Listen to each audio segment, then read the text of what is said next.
wonderful English learners. Welcome back to Beyond Words. I am Jessica, your English friend, and I am so excited to be with you today for our podcast.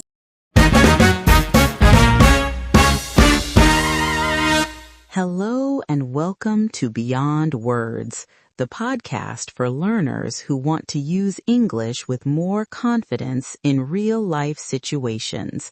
My name is Jessica, and I'm here to help you understand and speak English more naturally, step by step, day by day. I will speak slowly and clearly so you can follow me easily and repeat after me if you want. In today's episode, we are going to talk about something very practical. We are going to solve a puzzle. English is full of small words. Sometimes these words look similar. Sometimes they seem to have the same meaning, but they are a little bit different. Using the wrong one can change your meaning, or it can make you sound unnatural. Today, we will look at 3 pairs of confusing words. These are just and only, few and some, say and tell. Many learners make mistakes with these, but don't worry. By the end of this episode, you will understand the difference, and you will feel more confident. Are you ready? Let's begin. First, let's talk about just and only. These 2 words are like twins. They are very close. In many situations, they mean the exact same thing.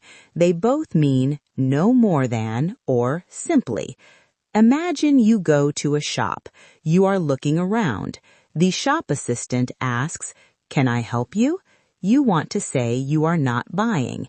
You can say, "I am just looking," or you can say, "I am only looking." Both are correct. Both are perfect. Let's practice this. Repeat after me.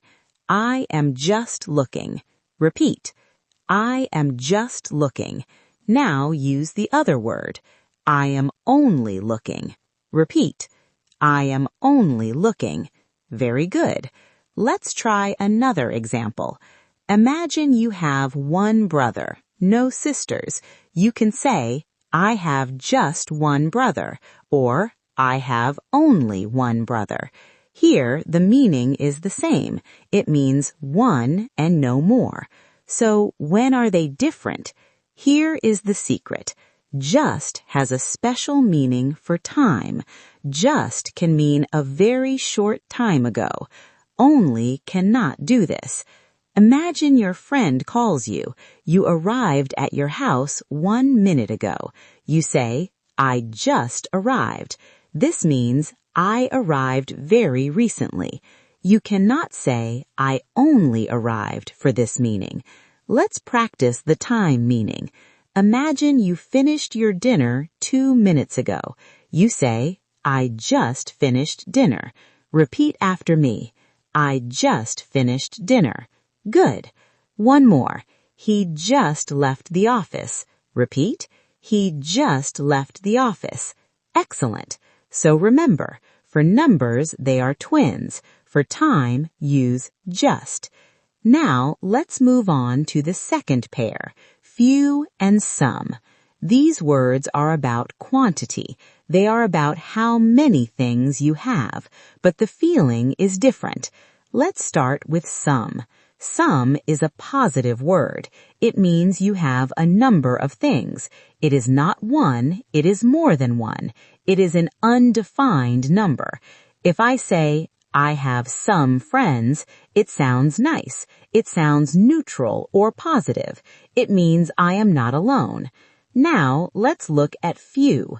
Few is a small number, but often it has a negative feeling. It means not many or almost none. If I say, "I have few friends," it sounds a little sad. It means I want more friends, but I don't have them. It implies a shortage. Let's imagine a party. Scenario A, the party is good. People are there. You say, "There are some people here." This is a simple fact. Scenario B, the party is empty. The room is quiet. you are disappointed. You say, there are few people here. This emphasizes that the number is small. Let's practice the difference. First, the positive one. I have some ideas. Repeat. I have some ideas. Good. This sounds helpful. Now, the small number. I have few ideas. Repeat. I have few ideas. This sounds like you are stuck. There is a small trick here. If you add the word a before few, a few, then it becomes positive again. A few is very similar to some. I have a few friends, positive. I have few friends, negative or sad. English is tricky, right? But you are doing great. Let's practice the positive a few. I have a few minutes. Repeat. I have a few minutes. Very good. Finally, let's talk about the big one, the third pair. Say and tell. This is the most common mistake for English learners. I hear this every day.